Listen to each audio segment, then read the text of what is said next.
আপনার প্রোগ্রামটা কিন্তু খুব ভালো ছিল। I really enjoyed it. It was very nice.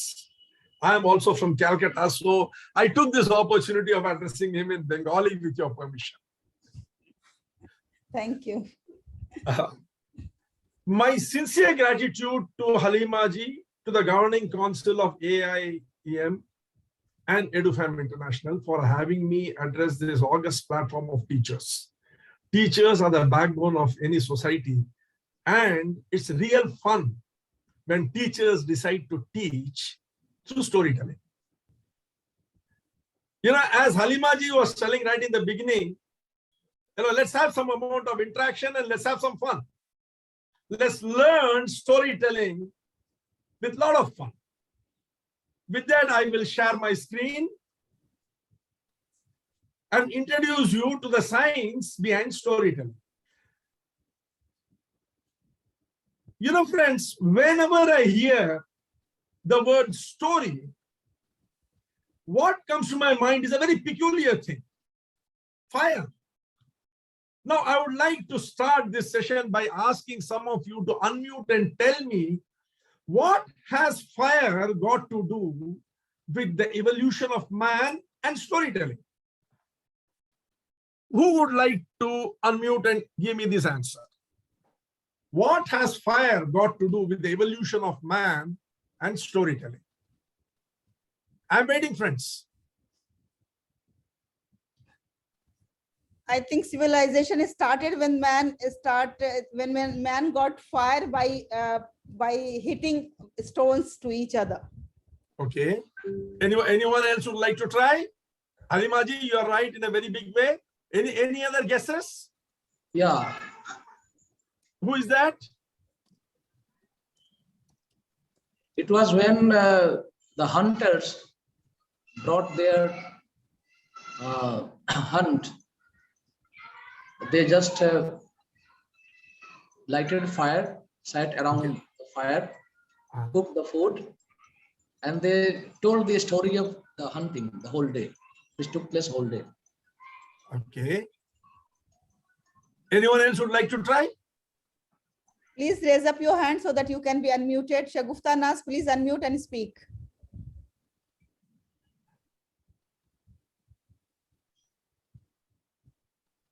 The more you people interact, the more we will have fun. Storytelling is all about having fun. And teaching is also all about having fun. The more fun you have in your classroom, the more the students are going to enjoy your classes. Come on. Let's have some energy. Yes, Veena ji. Yeah, tell me. I think it is accidental learning, sir.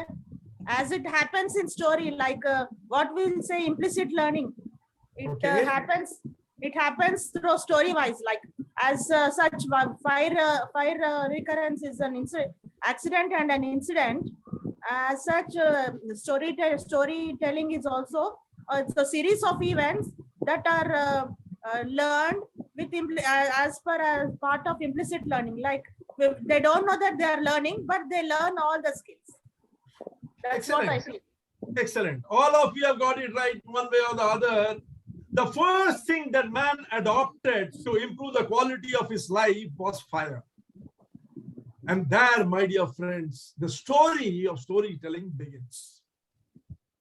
Anthropologists point out that fire was the spark that ignited human evolution. It did it in two ways. Very recently, there was a report from National Geographic which says that the surge in human brain size that occurred roughly 1.8 billion years ago can directly be linked to the innovation of cooking. Homo erectus, considered the first human species, learned to cook and doubled its brain size over a course of 600,000 years. Whereas the primates, similar primates like gorillas and chimpanzees and other apes, all of which subsisted on the diet of raw food, their brain did not grow. In other words, cognition grew because of cooked food. And fire was responsible for cooked food. And like Muhammad Nasruddin Saab said, another report says that daytime, you know, the time when man was awake, increased with the coming of fire. Before that, it used to get dark and they had to go and hide themselves. But then when fire came, they could light the fire, sit around it, and exchange thoughts.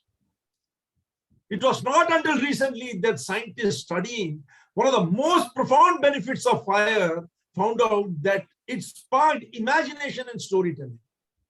Firelight extended the day, providing more time for purposes other than hunting and gathering. As people shared their experiences around the fire, good and bad storytellers came out. Social anthropologists believe that storytelling made up 80% of the fireside conversation of our ancient ancestors. Amazing, isn't it? In Namibia's Kalahari Desert, a group of nomads known as the Bushmen still spent their days foraging for food such as melons, nuts, seeds, and antelopes. They are hunter-gatherers by day and storytellers by night. During the day, Bushmen conversation are focused on survival, and in the night, it is on storytelling. Not all communicators have the skill of storytelling. The best speakers leave their audience rolling on the floor with laughter, while others put others to sleep. In other words, effective storytelling is a tricky thing. When you tell a story, you are in fact talking to the subconscious of another person. The better you talk to the subconscious, bypassing the conscious, the better you will be able to penetrate and embed your information in the mind of the audience. Friends, as teachers, you have the onerous task of having to embed information in the mind of your students. And as Mohammad Nasruddin Saab said, bring about a transformation in them. Explicit learning is all about transaction, but implicit influencing is all about transformation. To understand storytelling in this implicit and tricky manner, let us do a small exercise. Do you see this person holding the fist? Now, Yes. I'm going to ask you to do the same thing. All of you unmute your video. I want to see you. Unmute your video.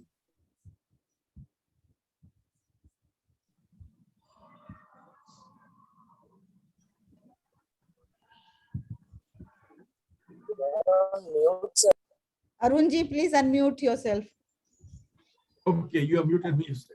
Okay, now hold the fist like this in front of you and tightly hold it. Please, others, friends, kindly unmute your video and participate in this exercise with me. Okay, now hold it very tightly, very, very tightly. Hold it very tight. Suddenly leave it. Now hold it very tight. Zafar Iqbal Saab, Shakil, all of you kindly unmute. Yes, hold it very tight. And now suddenly leave. Now tell me, what did you feel? And what has this got to do with storytelling? What did you feel? And what has this action got to do with storytelling? Explain to me. Hold it tight like this. Hold the hand very tight. Make a fist and hold it tight. Suddenly leave it. Now tell me, my dear friends, what has this got to do with storytelling? This is storytelling. I think I feel that something was within me, and then when I leave it, then I felt relaxed, and that was my feeling. Okay. That I was holding. How is this connected to storytelling? When we Halima ji has said. Yeah. Now, would anyone else want to say? Arun sir, releasing the fist, I think, gives an impact, a different impact. Okay. That's what I felt. Okay. The full concentration, attention is towards on my tight, hold it tight. Okay. Ideas in the subconscious mind is spread out to the audience. Okay. How is it akin to storytelling? I want to know. There is a suspense and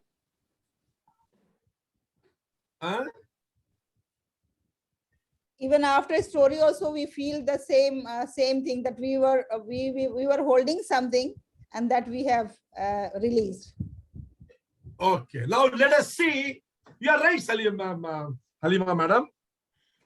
Let us see how this exercise brings the entire thing of storytelling. This is what storytelling all about. After today, you will not forget what is storytelling. Create a state of tension. And how do you do that? Through puzzlement and recoil. A story should create a sense of puzzlement. There should be an element of profluence in it. The audience should want to know what is going to happen next. That is what a story is all about. A forward movement. Then you release that tension. By what? By creating an insight, by the resolution of the problem. Thus, the listener is not a passive receiver of the information, but is triggered into an active state of thinking. When there is a release of tension, there is a sigh of relief within him, because he has found the insight which will resolve the problem which has been bothering him. Third, it makes him engaged with the topic that you are asking him to listen to. This engagement is in the form of the creation of an interest, which ensures that his attention is totally drawn towards the topic. And that finally brings him to the state where he remembers whatever you have said. As a teacher, the biggest challenge in front of you is making your students remember what you are telling. And this remember is possible when the entire story stands as an example which is intrinsically appealing.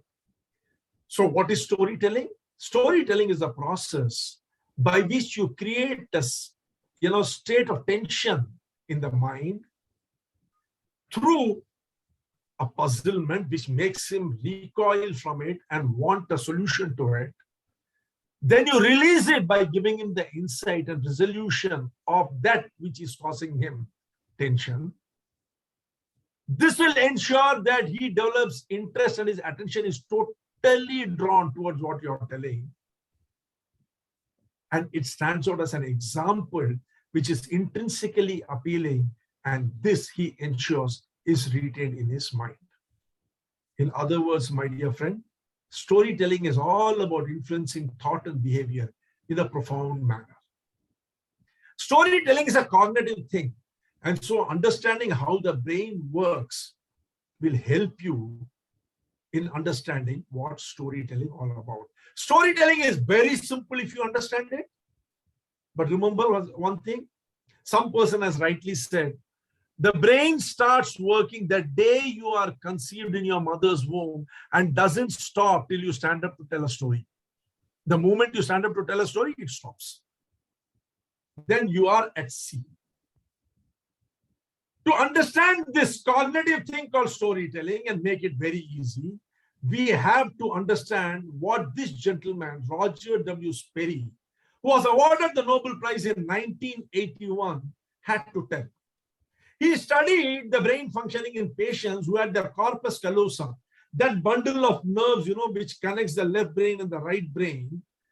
They had that surgically severed to treat refractory epilepsy. Some patients had refractory epilepsy, which was, they couldn't cure it. So the corpus callosum, the bundle of nervous fibers, which was connecting the right and the left brain, had to be severed. And on studying them, he realized one thing, that the right and the left brain function very, very differently, but together. Sperry suggested the language was controlled by the left side of the brain, while the visual and the spatial orientation, imagination, facial recognition, emotional recognitions were all a part of the right brain.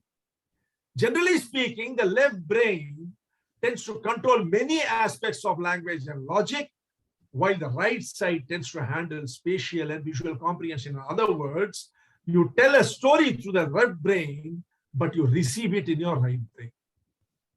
Once you understand how to balance these two, you will become a master storyteller. Let us understand this. The right brain is where intuition, creativity, imagination, thoughtfulness lies. It's a highly subjective animal. It is very, very subjective. It is the right brain that the facial recognition center lies. It is the right brain where the emotion recognition center lies. And it is the one which is very closely connected to emotion of man, the limbic system. So the right brain is mainly responsible for long-term memory. Because long-term memory is all about quoting an incident or an event with emotion. If emotion does not quote an incident or an event, it will not go into long-term memory. If I were to ask you to recollect something important in your life, you will remember the day you got married, the day your child was born, the day you got your, the first job, the first salary. All these things you will remember, things which are quoted with emotions. You will not remember anything where there is no emotion in it.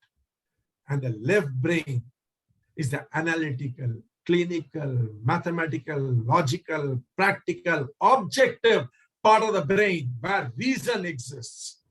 Unfortunately, nothing from there goes into the long-term memory.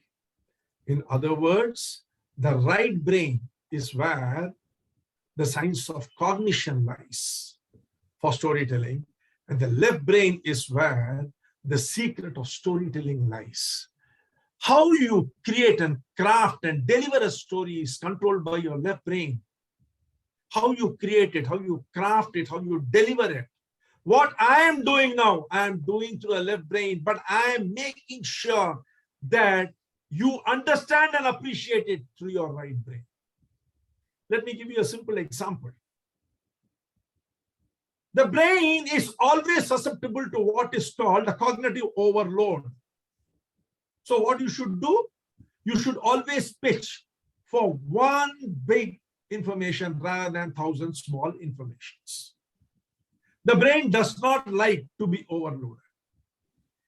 If you are using a presentation, a visual medium to convey your story, ensure that you pitch one big message. And if you are going to be talking to your group of students or audience without the visual representation, ensure that you excite their imagination so that pictures are formed in their mind.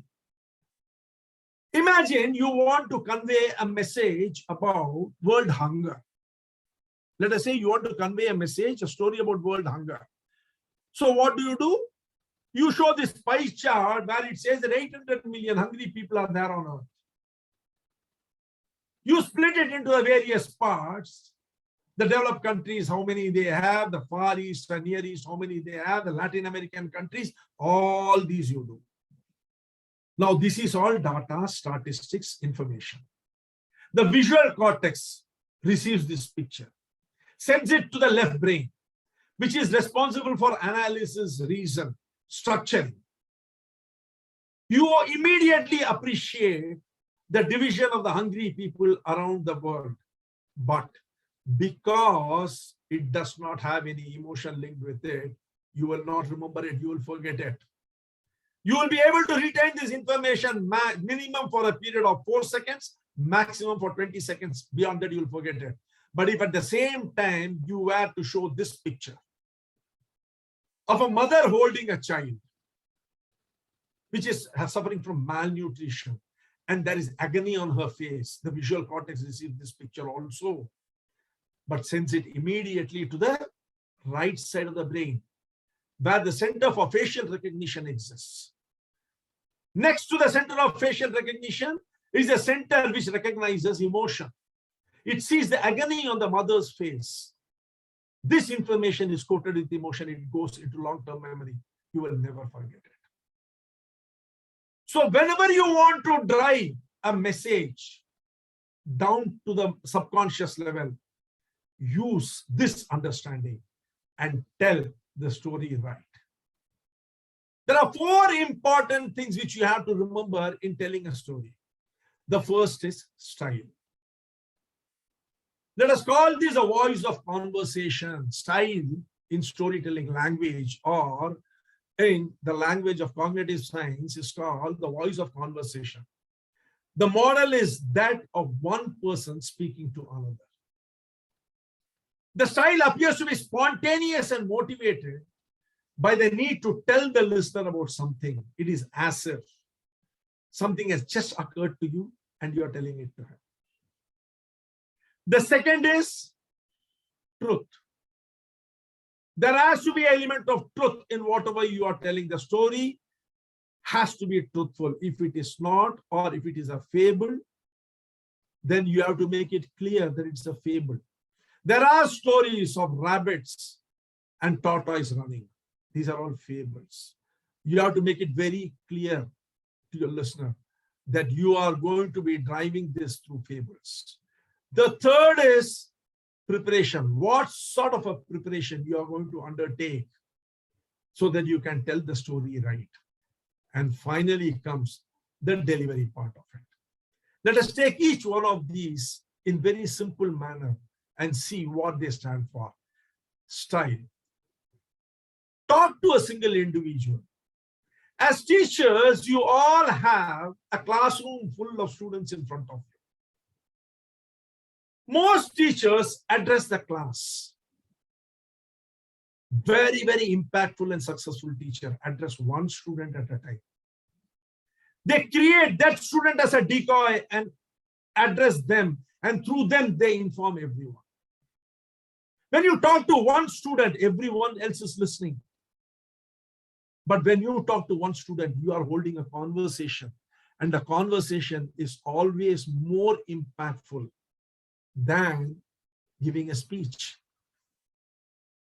Storytelling is also very much like that. When you are telling a story to a group of people, stop bothering how many people are there. Tell it to one person at a time. Concentrate on one person for a few minutes. Then take your eyes away to the second person and then address that person. When you do this, you will be able to create huge impact on the group of people who are listening to your story. That brings us to the second one. Avoid hedges. Don't try to justify what you're telling. Don't try to compare it. Don't try to reason it. A story is an emotional thing. There is no need for justification. The third thing is focused, simple, and clear. A story should be focused on the message towards which it is moving. Totally be focused on the outcome, the insight that you're going to deliver. Be simple, be clear. Don't try to complicate the issue. Remember, in a conversation, you don't complicate issues. You just speak naturally. And finally, present something, as a value in itself. A story has its own value. A story is going to appeal to different people in different ways. Don't try to make it a single message for everyone. Everyone will take the message based upon their background, their experience, their belief system, their value system. You can do nothing about it. So simply present it as a value in itself. This should be your style of storytelling. Address one person at a time, not a crowd. Avoid reasoning. Avoid justifying what you are telling. It's not necessary. Be focused, simple, and clear, the way you would be doing if you are telling a story to a small, 2-year-old child, or talking to your wife or your spouse or your husband, whoever you're talking to. Present it for its own value. Don't try to create values in it. That brings us to the truth. Be yourself. Many a time, what people do while telling a story is they have an image of a good storyteller in their mind and they try to copy him. The truth is totally lost then. You are telling the story. You are the truth. You are the experiencer. Be yourself. Don't be anyone else. Doesn't matter what your language is. If you stutter, you stammer, stammer. It doesn't matter. When it comes from the heart, it will all appeal to the people. It is possible to tell the truth. Remember, it is not necessary for you to dress it up. The truth is the biggest value in itself. You know, as they say, सच के सामने सब कुछ झुक जाता है. Everything bows down in front of the truth. It is possible to tell the truth. Tell the truth of the story as it is. And finally, tell it as you see it. Don't tell it as you want them to see it. Don't tell it as someone else has seen it. Tell the story as you see it. That brings us to the preparation. A story should appear to be spontaneous, but it should be very well rehearsed. I will show you in this program how to tell a story. I will show you the various types of stories that you will be required to tell in your social setting or in a family gathering. Practice a few of them. Be totally rehearsed, but ensure that it looks totally spontaneous. I will show you how to tell a story, a rehearsed story, as though it is spontaneous. And choose the shape of your story and stick to it. Don't change it. There will be reactions from the crowd. Multiple reactions could be there. Doesn't matter. You don't change the storyline. Don't ever change the storyline to satisfy somebody else. You stick to whatever you are going to tell. Now, my dear friends, we come to what I call the anytime story. Many a times we come across situations when in a gathering we are asked, tell me about a time when something happened to you. You know, tell me about a time when you got angry with your boss or your subordinate. Tell me about a time when you are angry with your children. Tell me about a time when you are scared. That is a tell me about a time when story. Then the second type of story is, could you give me an example of this? You know, in a conversation, maybe in the office or among your friends, suddenly they could ask you, you say something or someone says something, they ask, can you give an example of this? This is a very good opportunity to tell a story. A ball has been lobbed at you. This is IPL season. So what should you do? You should hit the ball outside the stadium for a 6. This is a wonderful opportunity. Then you have this. Could you describe?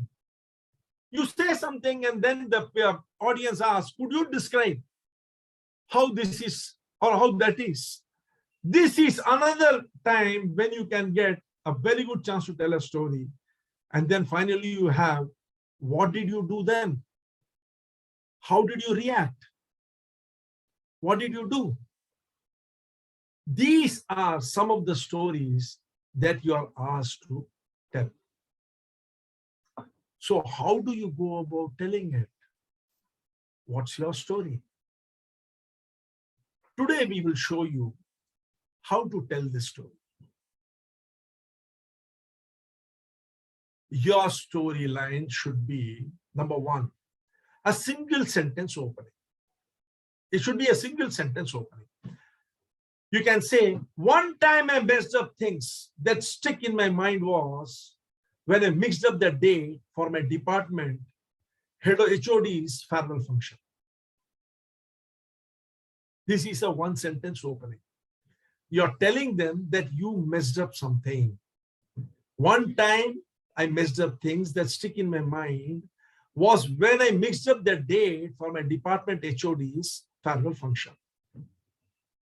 After this one sentence opening, you come with a punchline. It was a huge learning for me. Let me tell you what happened. Now you see, the story setting has been created. After that sentence, one sentence opening, you tell it was a huge learning experience for me. Let me tell you what happened. Now you come up with the context of the story.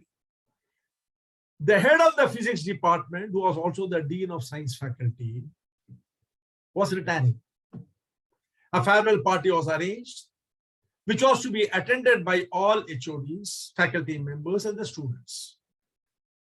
The vice chancellor and the new HOD were the special invitees, with the new HOD, who happened to be an old associate and a colleague, was giving a presentation on how the department and the faculty had performed and grown under the retiring head. I was assigned the job of preparing the presentation. This is the context of the story. That is, the current HOD is retiring.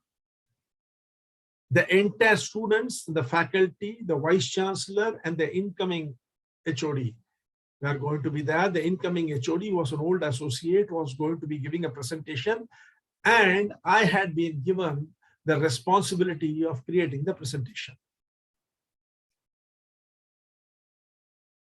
How and what went wrong and why?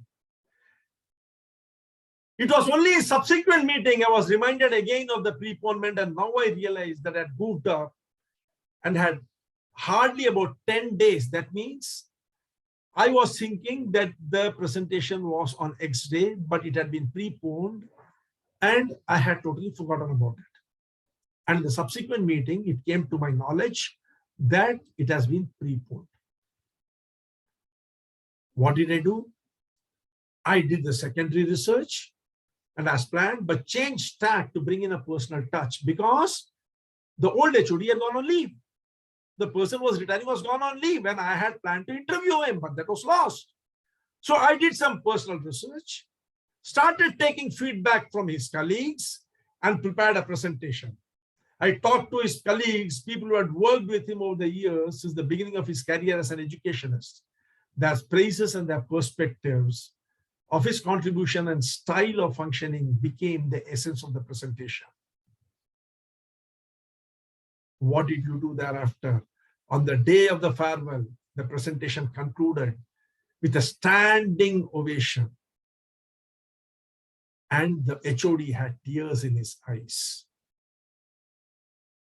But friends, I was the biggest beneficiary that day because I learned the biggest lesson. Never be casual with the responsibility that you accept.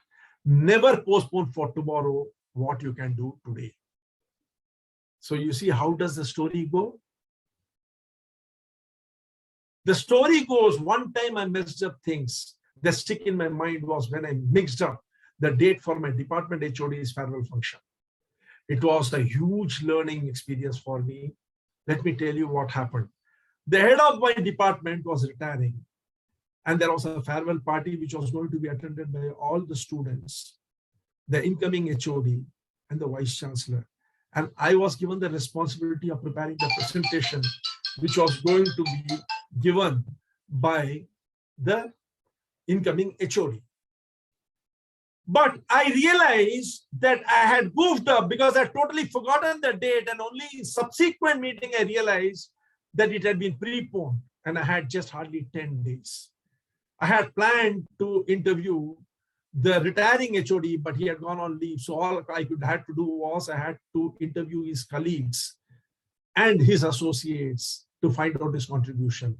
I created a presentation with that and asked the incoming HOD to present it. The outcome was the retiring HOD was touched and there were tears in his eyes as the presentation ended. My dear friends, I was the biggest beneficiary because I had the biggest learning. Never to postpone and delay on a responsibility which I had received. This, my dear friend, is my story of what I learned. This way, if you use these, 7 pointers, start with a single sentence, add a punchline to it, tell the context of the story, what went wrong, what did you do thereafter, how it all ended, and the conclusion, you would have had the story in your pocket. This type of a story can be used at every stage. You can use it at every stage of your presentation in your class. That brings me to the end of storytelling. Storytelling is a huge science, but given the time, I think this should suffice. I hope you enjoyed it. Thank you.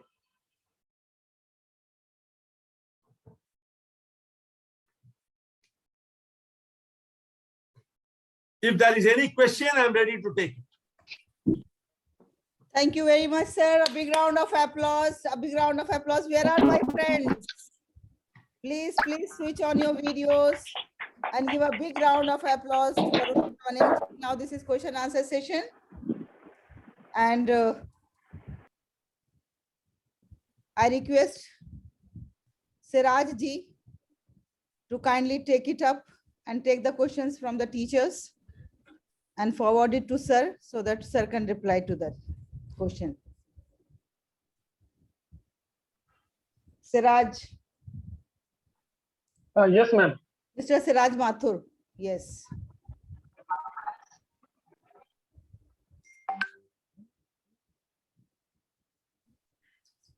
If you have any questions, you are most welcome.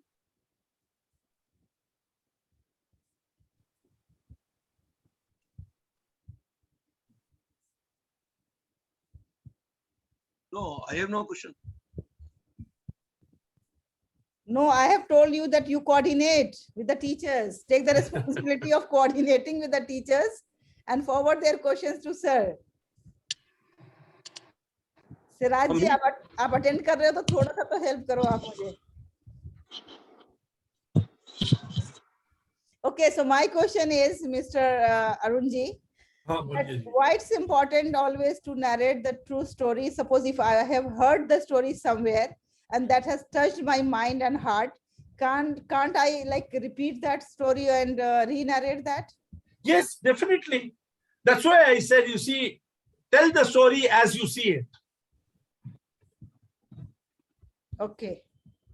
Tell the story as you see it. Like I cannot. Truth is not necessarily what happens to us. Truth is also what we feel and see and accept as a truth. We need to be true to the truth that we see. Yeah, that's true. So like I have seen the people, what they do, that they narrate someone else's story as if that it had happened to them. No, then that is something. Then you know what will happen is when you try to falsify something, a falsetto note will come into your story. You will not be confident in those places where you have not experienced it. You will not be able to live that incident. And then there will not be any emotion. Yeah, very true. And then what will happen?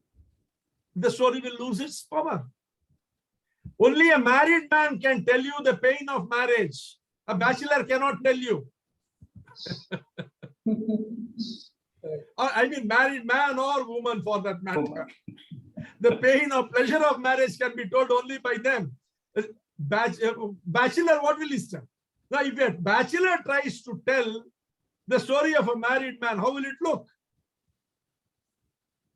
You are right. Thank you.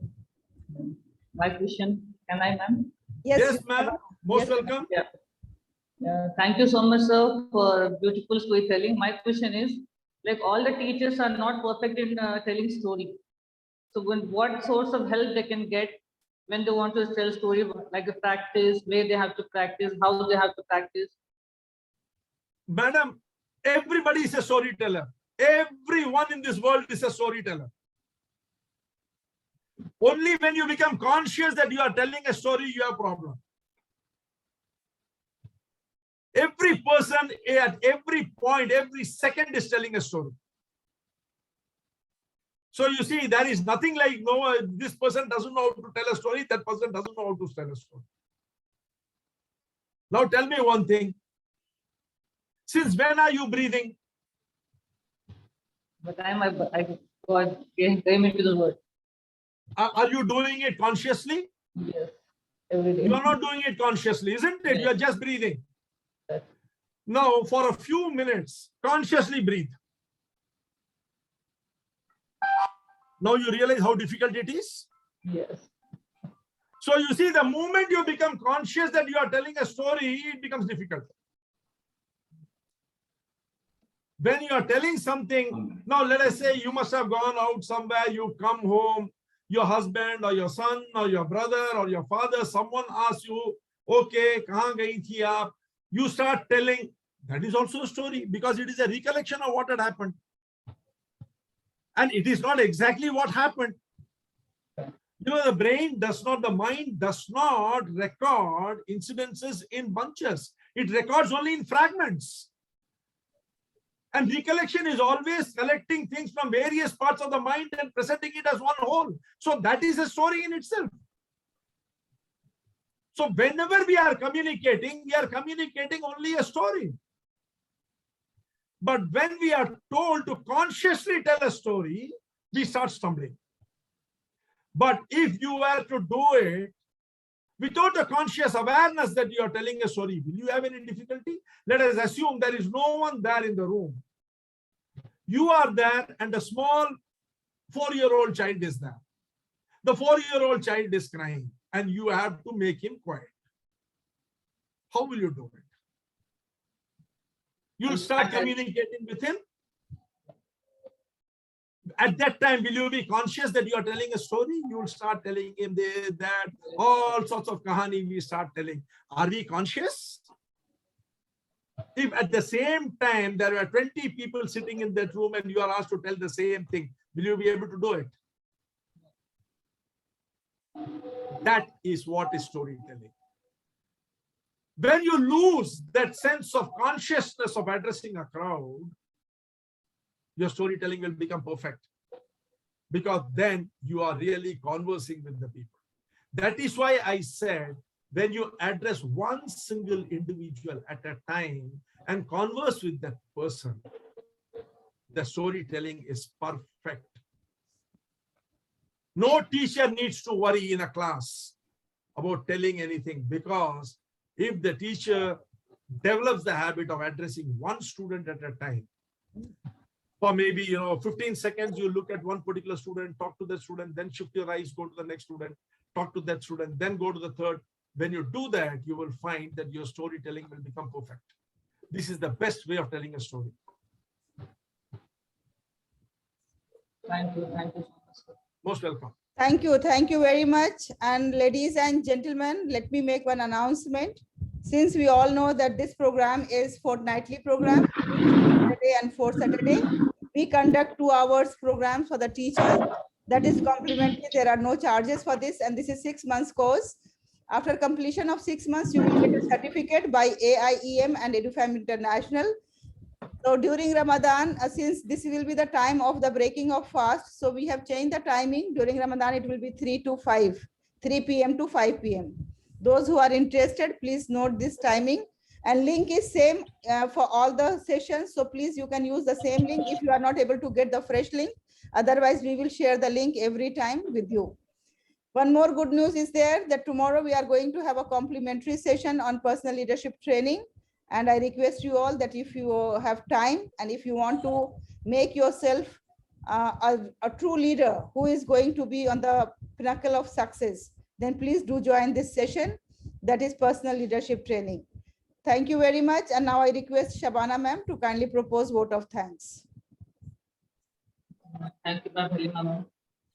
So on behalf of AIEM, Edufam International Delhi, I propose vote of thanks to Subrahmanyan sir and Nasuddin sir for presenting a beautiful session for all the teachers. And I think this teachers will definitely try to implement whatever the skills you have taught them. They're going to implement in their classes. The session was really wonderful. So in spite of your busy schedule, sir, you have taken up time for the teachers and give a great session. We have never attended like this, the way of teaching, giving a story different ways. So thank you so much, sir, on behalf of all the teachers also, and Dr. Helen, madam. Thank you so much. Thank you everyone. Thank you, sir. And thank you, each one of you. Let me thank all the participants. SB ma'am, if you can tell me your name, it will be an honor for me to thank you. Kanak ji, thank you. Suraj ji, thank you. Balaji, thank you. Then Nagi ji, thank you. Nasruddin Saab, thank you. Harsha ji, thank you. Aisha, thank you. Siraj ji, thank you. Alfia, thank you. Nazima, thank you. Rehan Ansari, thank you. Rumana, thank you.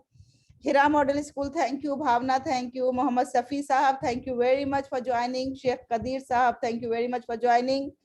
Then Pushpa ji, thank you. Jagdish ji, thank you. Paul Raj ji, thank you. SK Nazrul Islam, thank you. Vinod VMG, thank you. Muhammad Sagir, thank you.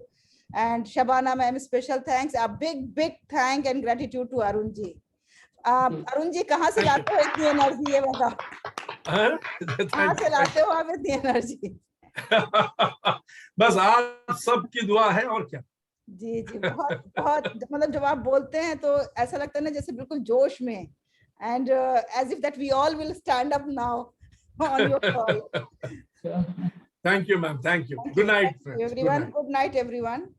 And then see you after 15 days. Thank you. Thank you, ma'am. Thank you so much, Halima madam, for wonderful platform. Thank you.